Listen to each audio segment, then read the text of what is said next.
This episode is brought to you by Vonage. Your business needs more than an 800 number. With Vonage Voice API, you can provide the call experience your customers expect and get the data your team needs. From call analytics and virtual assistants to automatic speech recognition and text-to-speech in multiple languages, your customer service team can help more people in more places. And with in-app voice, your customers can easily contact you the moment they have a question. Take your calls to the next level with Vonage Voice API. Learn more at Vonage.com.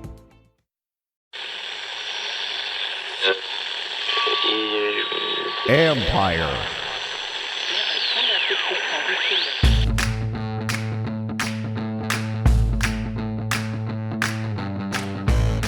Hello and welcome to my podcast. You can see I'm joined by the voice of the Commanders, Bram Weinstein. If you're following us on YouTube, actually, you can see him there. You can hit the like button, hit that subscribe button. You can find us there as part of Empire Media, AMPIRE. And we're going to rehash really not just an ugly loss, but just an ugly period and what this means for the Washington Commanders. They have been eliminated from the postseason now because Green Bay and Detroit both won. If Green Bay and Detroit, well, they play next week, Washington can't surpass them no matter what they do against Dallas. So they're out. And the way they played lately, Bram, they shouldn't be in. So how do you process this one today? Not just the loss of the Browns, but all that it means and all that we saw and the Carson Wentz going back to him and all that. How do you process this? So, this is the second, I don't know how I would rank them actually. I might argue that the Giants loss at home was more disappointing than this one today, frankly.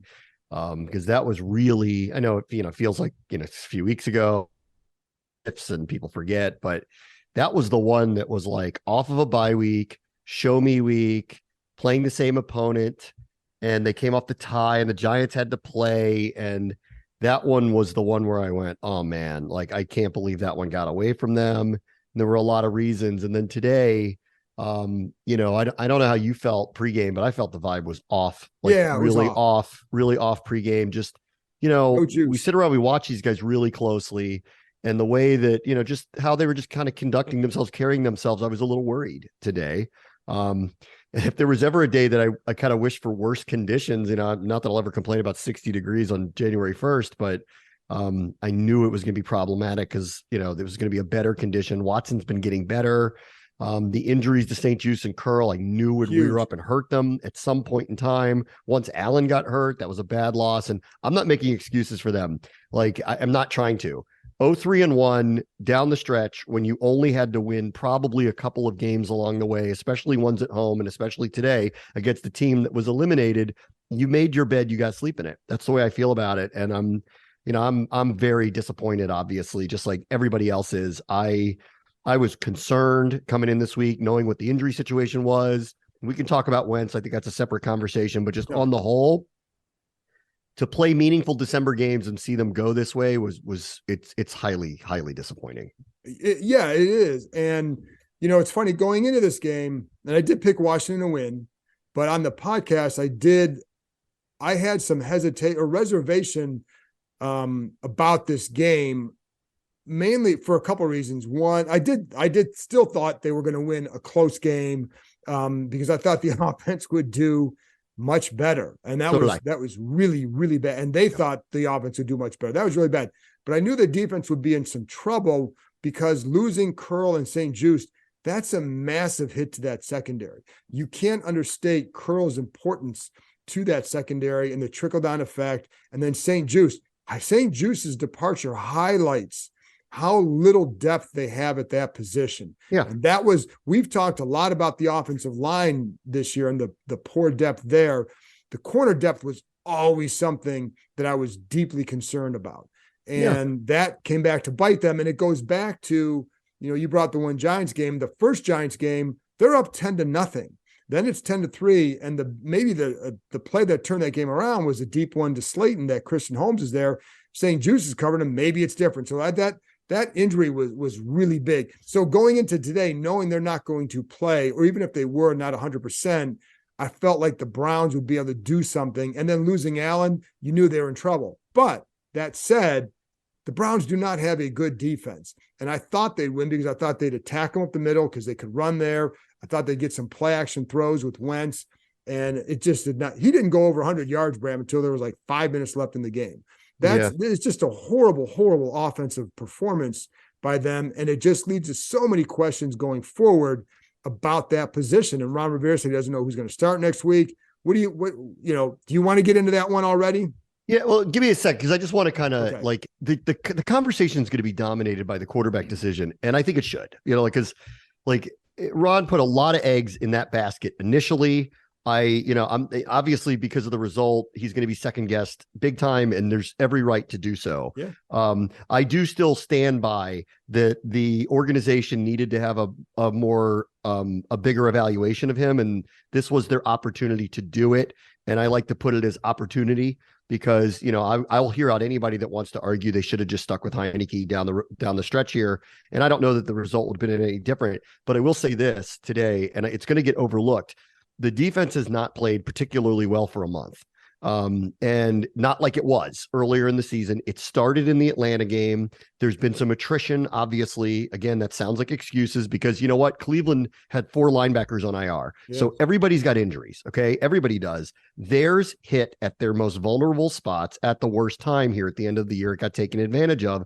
And again, it was these big plays and these breakdowns that ended up killing them at the end of the game against, who I know it's been a while, but that guy was an all-world thrower not that long ago, right? And he played basically what was his preseason with the Browns and came here and lit them up in the second half. And so I agree that the quarterback and the decisions behind it are the dominant conversation, but I don't want to lose sight of, the defense has not really been this top 5 defense for a while. Correct. Their run defense, I was citing this on broadcast today, they played serious running backs the last, 4 weeks. Nick Chubb, Saquon Barkley twice. That's 3 and 4 in, rush yards total. Those are the top, 3 and 4 running backs.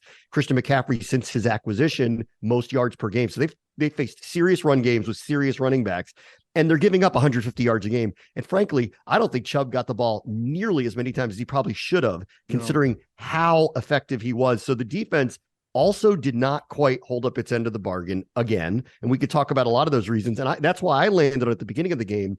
Once we learned that St. Juste and Curl were out, I felt like the offense was going to have to score 27 to 30 points to win, because I don't think it would be fair to ask the defense to hold Cleveland 10, 17 points and win the way they've won before. The defense isn't performing like that anymore. No. And so that's why it's, very disappointing that this offense that was supposedly coming in with a spark with this quarterback again puts up 10 and frankly looked every bit, inept at times. It was terrible. And I agree with you on the defense. And it goes back to, again, I think some of the downfall does coincide with the health of St. Juste and Cam Curl. But again, I think that highlights an area that was not addressed well enough in the offseason. And it goes back in some parts to the William Jackson decision to sign him year and a half or 2 years ago. And I think, that losing, not having him develop in this defense really set them back. But even beyond Jackson, a mistake signing is a mistake signing. Right, that's what I feel. But but my point is, even beyond him, there wasn't the depth. So they were bringing in guys off from teams that were cut. Yes. That those teams may or may not have kept those guys. And if they did, they'd have been in the practice squad. Those guys had to play. And, Christian Holmes wasn't quite ready to play. And maybe he does well down the road. Maybe he's just a special teams guy, which is okay. But they didn't have the depth. So that came up. They came back to bite them. And then the depth at linebacker as well. Yeah. And nobody's roster is complete. Like everybody's got a flaw in a salary cap era. Everybody's got a flaw. Right. But there were 3 units that we flagged and talked about forever, really for months and months and months: cornerback, linebacker, and offensive line. The offensive line decisions, I think, are squarely on the things that they made. They were kind of their own making, that they got themselves in the position they had. And then, of course, like everybody else, they had a little bit of bad luck with some injuries to certain people, specifically Roulier and Larson, that really kind of threw everything into a tizzy for them. But still, everything else, we've been talking about this since April and May, where we're going, I don't know about that unit. Well, I think that's of their own making. they acknowledged in the offseason, we need depth at corner, we need depth at linebacker. They never really addressed the depth at linebacker and had an unfortunate injury with Cole Holcomb, but still, they couldn't survive a long period of time without one of the two viable linebackers on their team. And then at corner, like, to your point, like at the end of the preseason, when they cut Danny Johnson and they brought in two guys who had very limited or no experience that were on other teams, and a couple of them were, and one of them was playing very quickly, it only exacerbated that they had no real depth at this position. Jackson never really particularly panned out. I think they got very fortunate that St. Jude's played the way he did, right. But you saw what happened once he was removed from the lineup due to the ankle injury. They were extraordinarily vulnerable back there. And like, listen, Cam Curl, I think we've now learned in the 2 games he's missed here at the end of the season and the 2 he missed at the beginning of the season, he is critical for them defensively. And so on that front, I would just say they lost what turns out to be a critical piece of their defense. And there's going to be a vulnerability when he's out. But on the other things, I would just say their roster wasn't complete. It wasn't deep enough. And the hard part sitting here today with them not going to be over 500 again, not going to make the playoffs, is these were a couple of things that even they acknowledged in the spring and summer wasn't deep enough. And they didn't seem to answer those questions, by acquiring anybody. And it didn't have to be Roquan Smith, but they clearly needed help, and it's hurting them now. And listen, this is the NFL. The other team is going to take advantage of your weak spots. And Cleveland did today. Yeah. And, San Francisco did last week. Welcome to the NFL. Yeah, and you're right, though. No roster is ever fully complete, ever. And do you have a guy that can cover up for sins at the quarterback position? And the answer has been no. No, it has been no. If you can't survive on an offense that is as unproductive as this one has been. And at least when Heineke was in there, they were moving the ball. They didn't move the ball except for one drive today with Carson Wentz. And so I think that is a big problem. So you can cover up sins if you have an offense that isn't relying on 21 play drives. And those are kind of hard to come by.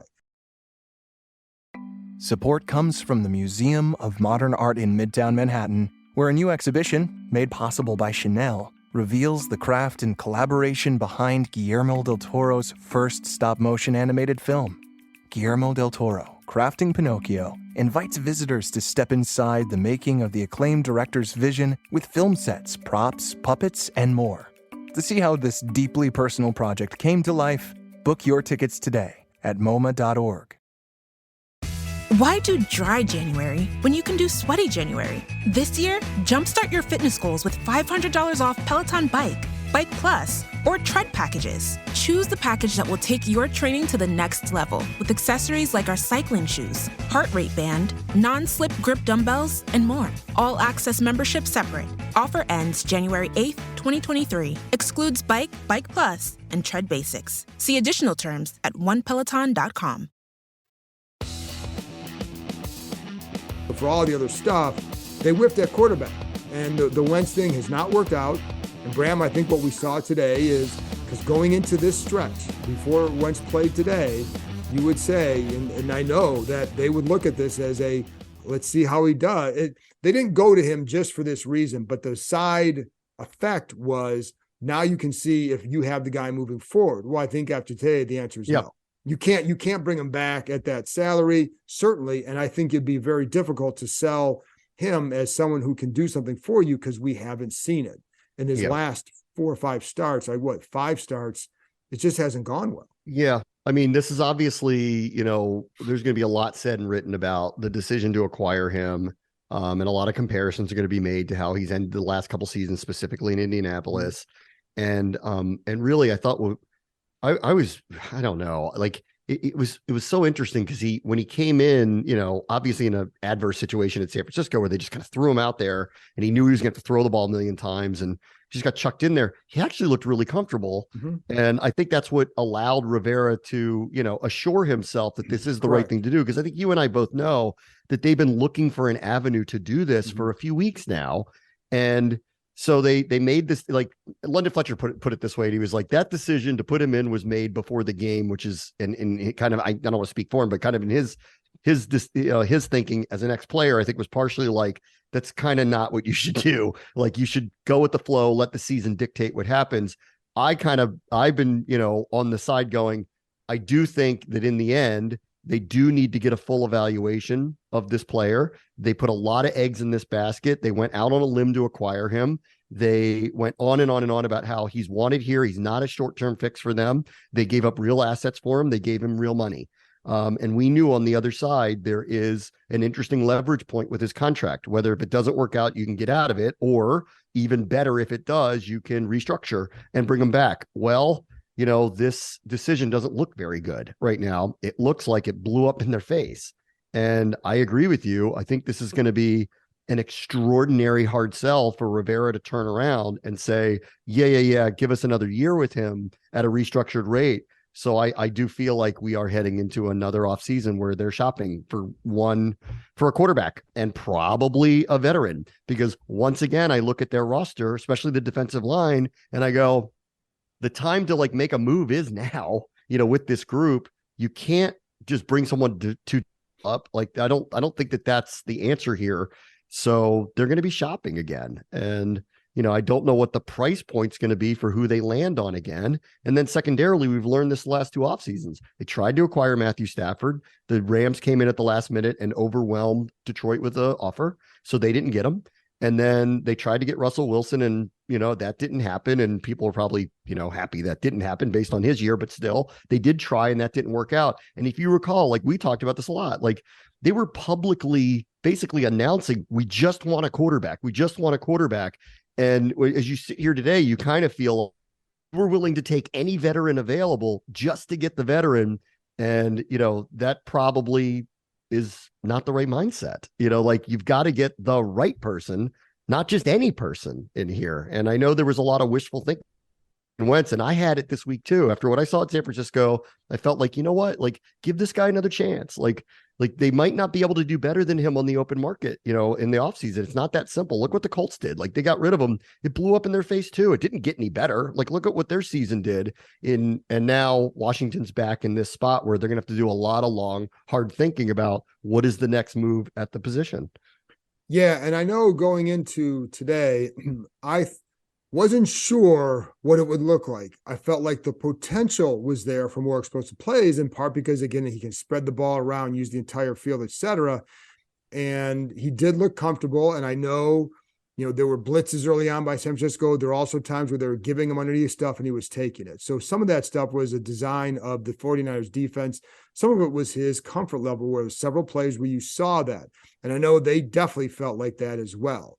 So I understand, because they weren't producing enough offensively. I understand, but I think they kind of really fell hard on he sounds like that they felt he knew more what he was doing, and that he did have that game. And then he goes out there and he looked a lot like he did early in the year. Yeah. So and really the opening quarter looked like the first couple of weeks of training camp when we were going, what's going on here? When we were watching practices, and he's like airmailing screen passes and throwing one in the dirt on a screen, like little simple passes that were just way off. And then of course the interceptions occur.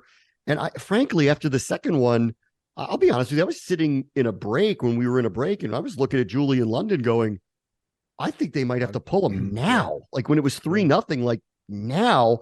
And then they had that long drive and they led, and they're not gonna pull him after that. And then, nothing got much better. And then the defense kind of fell apart, gave up a number of big plays and a number of big drives, couldn't stop Chubb, couldn't stop Watson, missed a couple of tackles, gave up touchdowns that shouldn't have happened, like the first Amari Cooper one.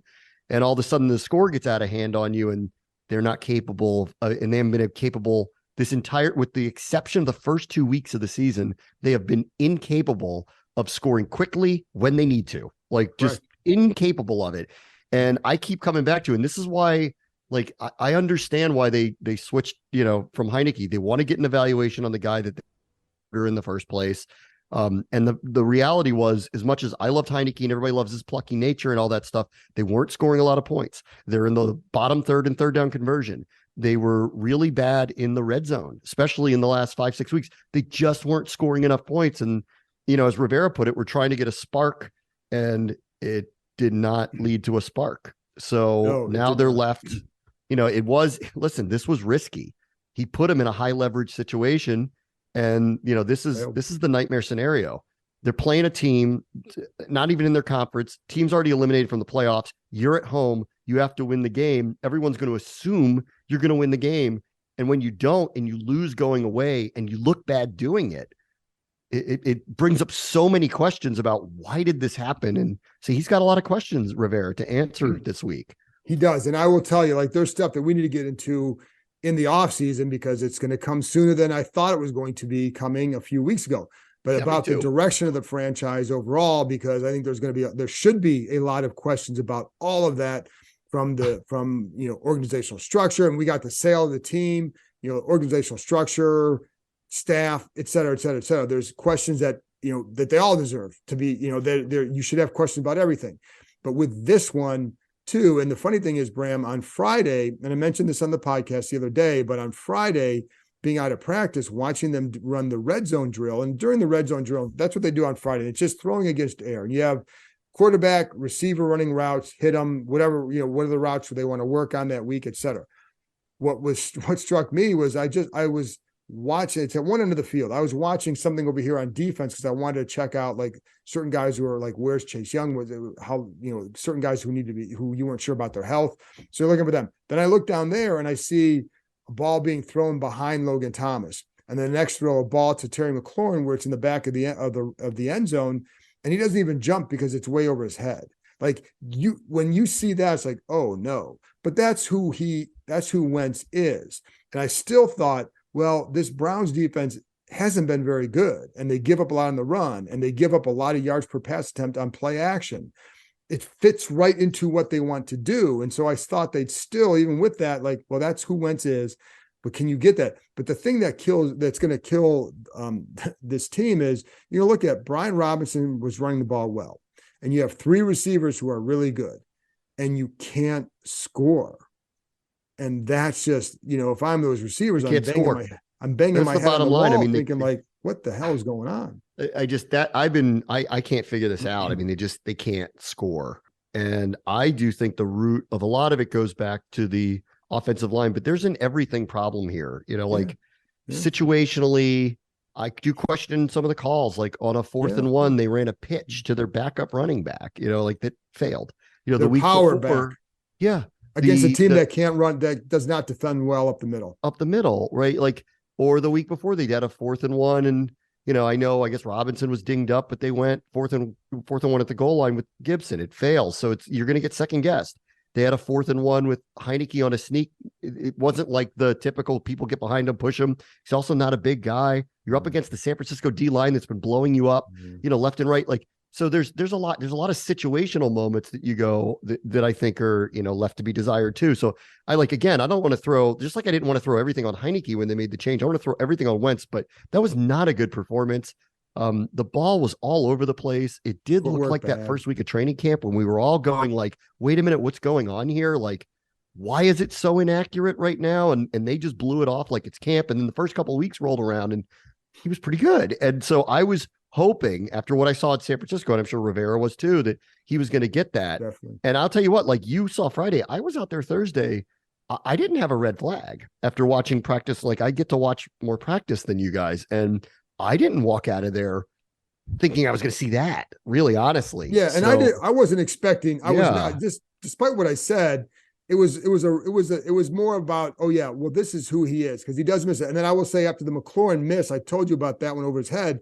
Well, I saw in the next few throws him making more of an exaggerated effort to, or maybe not, maybe slowing down his delivery a little bit and making more of an effort to follow through on his throws. And the next 3 or 4 throws were really good, and they ended on that. So, it wasn't like there was like every pass, but I did see those, and you note those, but I did not expect what I saw today. So this winter, Hulu and Disney Plus are better together in a brand new bundle. That's wicked. Wicked good. With titles like Disenchanted and Willow on Disney Plus. And Fleischman is in Trouble and Welcome to Chippendales on Hulu. I love this place. All for just $9.99 a month. All of these and more now streaming. 18 and over only. Access content from each service separately. Offer valid for eligible subscribers only. Terms apply. See the DisneyBundle.com for details. For Sunday, does it matter to you who starts a quarterback? They're out of it. I mean, I have one guy. Yeah, I don't know. I want to hear what Rivera says tomorrow. I really don't know what to say about it. Like, does it matter that I'm Dallas sure a lot of people want to see Sam Howell because they're out of it. And I don't think Wentz can start again. I think they need to either go with Heineke or Howell. And, I'll hear out the case that, like, put Howell out there, give him a shot. I mean, I do get a little concerned, like, Dallas is a great pass rush front. Clearly, pass protection remains a problem. And now all of a sudden, this game really matters to the Cowboys. Like, It didn't look like it was going to a few weeks ago. And now it does. And I'm sure the NFL is going to line up the schedule so that the Eagles do not, like, both sides don't know that they're going to both think they have to win. They're either going to play at the same time or they're going to line it up so that there's some intrigue left, which means Dallas is, I'm convinced of, will be playing here thinking they can win the division if the Giants knock the Eagles off. And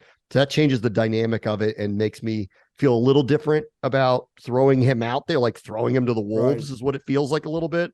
But I'll let Rivera make the decision. But I'm sure a lot of people, the fans would, at this point, why not get a look at him? I'd like to see him because he's the only guy under contract for next year that you think he's going to be here. Because Heineke's not under contract. There's no guarantee he's going to be back. Yeah. And Wentz, like I said, based on today and not just today, based on his body of work this year, it'd be really hard to bring him back. And so, but we know Howell's on the contract, but I'm with you that I think would it be unfair to him to put him out there? Or do you just say, let's go see what we do. And that could be a case of you start Heineke and you play Howell in the second half, depending on how. Yeah, maybe. I think, like, this is not a conversation for this week. It's a conversation for after the season. And I don't know whether Heineke will address it or not, but, his hearing out, watching this happen, and then probably hearing from him about how he feels about decisions that were made about, his place or job and all that stuff will be interesting to hear what he has to say, because, the reality is, like, he is a free agent. He's beloved by the fan base here, but the staff did make a decision that I'm sure he didn't agree with. And, and I understand the reasoning behind all of it, but, it's his career to think about. And, he's got to want to be somewhere to re-sign with them. And I do think there will be interested parties outside of this area for him, probably as a primary backup, probably for some decent, backup money. So I would like to hear from him about how he kind of feels about the whole thing, but probably not this week. Yeah. And yes. And I think if I'm him, it may just be that, you've hit your ceiling here, and they're going to always look at him as a high-end backup. And again, there's nothing wrong with that. I think most people in the NFL would view him that way. So this team is going to have to upgrade, period. And then really it is, what do they think about Sam Howell? Because are you going to, depending what they do to get another starter, what do you invest in the guy behind him? And again, is Howell that kind of guy? And if so, then you don't need to pay Heineke whatever $7 to $10 million it would take, if that's what it takes. So, but I just think for Sunday it'll be interesting what they do, because again, one guy is under contract and that guy will be here. And does that play into it, or do you look at it and say, behind this line, does he have a chance to do something? And I don't know, but maybe with that mobility he does. So. And for all the Hallwellians out there, you may get your wish, but I'm not going to, if he doesn't have a good game, I would not. I mean, we don't know yet. I'm talking about him because I'm talking about him because he's the only one under contract. But I also wonder, if I'm Rivera, how much do you play into the fact that Dallas does need this game? And so you don't want to just go that way. And just, do you go to Heineke just for that? I think it would be hard to go back to Wentz after today in the finale. John, like, they were at home. He threw 3 passes and the fans were chanting for Heineke. Yeah. Like, I don't think they could put Wentz back out there again. And so now they have to make a choice, and I don't know what his choice is going to be. None of them are good anymore, because none of them are good because of what happened. It's not going to be a good game. No, I'm surprised. I mean, the bottom line really is I'm surprised. Like, if you told me a month ago that they weren't going to win another game, which is where it's heading, and not make the playoffs, I would not have believed you. No. Like I would not have believed that. Like just looking at the schedule, way they were playing, how gutty they were. And I keep looking around, I see all these skill position guys, and I go, one of these days they're gonna pop off on somebody and score 30 points. Like it's bound to happen with these skill position players, and it just never did. No. It just not since week 2. Like it just never did. One exception. They ran the ball 50 times against Philadelphia and ended up scoring over 30 points. But they didn't do it chucking it all over the place to all these skill position guys. They did it by a ground attack that they were beyond consistent about. Every other game has been a struggle to score. It doesn't matter who the quarterback is. And it's been very frustrating, really, to watch, because I look at them and I know what the strength of their team is, and it's not manifesting on Sundays. No, it's not. And I think that's going to lead to, again, more questions in the offseason about what play calling, et cetera, because is it all just on the quarterbacks? And can you say that? Can you provide are you going to be able to give an honest evaluation of all that went wrong and what went into it? Because you do have talented guys at receiver. And how is it that they weren't able to get the ball more in space to create more big plays, which is what you need. But I do think there are quarterback issues that you can't. We saw that, so that's going to be a big topic, of course. But again, not just the quarterback, but how are you using them, and is it right? And because when you have, listen, Bram, this to me, and again, we'll probably get into this next week too, but a highly, highly disappointing season, because for what you just said, they're 7-5-1. They're in good shape. And I would have thought at that point, like, there's 9 wins on the table, because you're going to split. Yes. You're going to at worst split with the Giants. And then you have Cleveland at home, and Dallas may not need that game. So you're thinking 9 wins. Yes. And that's what to me would be so disappointing for this one, is that the schedule was made for them to win more than 7 games. I agree. It definitely was. And that's why this is a huge I agree. I mean, the Giants ended up being better than I thought they were going to be. So that was a couple of them that you kind of chalk up. But Houston is what we thought they were going to be. Atlanta's not in the playoffs. Like, Jacksonville's better, but they caught them early. Detroit's better, but they caught them early. Like, everything read like they were going to have a better record than what they're going to end up with. And they are staring down 7 wins for the 3rd straight season. And this was the year I didn't expect that. No. And again, all about quarterback. And listen, here's the other part, Bram, is, Taylor Heineke guided them to a 5-3-1 record. That's pretty damn good. And so if I'm going to sit there and say that was it play calling, all that, they still manufactured 5 wins with Heineke, a guy that they view as a high-end backup. That's a pretty good mark. So something was going right to get to that point. And how much better would it be with a better quarterback? I don't know. And I think for everybody listening out there, it sounds like a broken record, because a couple of years ago, people pin their hopes on this guy. Then it's Ryan Fitzpatrick, and it's Alex Smith coming back, and then it's Dwayne Haskins coming in, and it's this guy coming in, and that guy, and it's always seems to end up the same way. And that's an unfortunate thing for this fan base. And the hard part too is it comes on a day where they celebrate the Hogs. You have Joe Gibbs there, all these legends, and then next week they're going to honor Sonny Jurgensen. And I'll be honest, like, I don't know why they waited till the last game to do that. But that's whatever. But it's just, you got all this going on, and it's just disappointing. Yeah, I mean, I keep waiting for our turn. Things change. Have had one of the worst records in the NFL, like 8 years running. And clearly this coach GM turned something on, because their roster isn't much different than it was a year ago. They're now talking about re-signing Daniel Jones. So they figured something out. The Bengals a couple of years ago got the number 1 overall pick, got Joe Burrow. They went to the Super Bowl 2 years later and are going to be back in the playoffs and could potentially get back there again. Like, things could change fast. Yeah, they can. Like, it could change really fast. And I know people don't want to hear that, but it can, and so I remain optimistic. I'm trying to be optimistic, but this last few games, specifically the Giants and today, were very deflating for sure. I think the second Giants game took an awful lot out of everybody. I think took a lot of steam out of that organization, out of the players, because that was one where I think they thought for sure that they were going to win. And when they didn't, I did too. Yeah. Well, so did I. I'm like, how can you, how do you not? I couldn't believe I went home that night and they lost. I couldn't believe it. Yeah. So, but that's, this is another one. But I'm not shocked by today.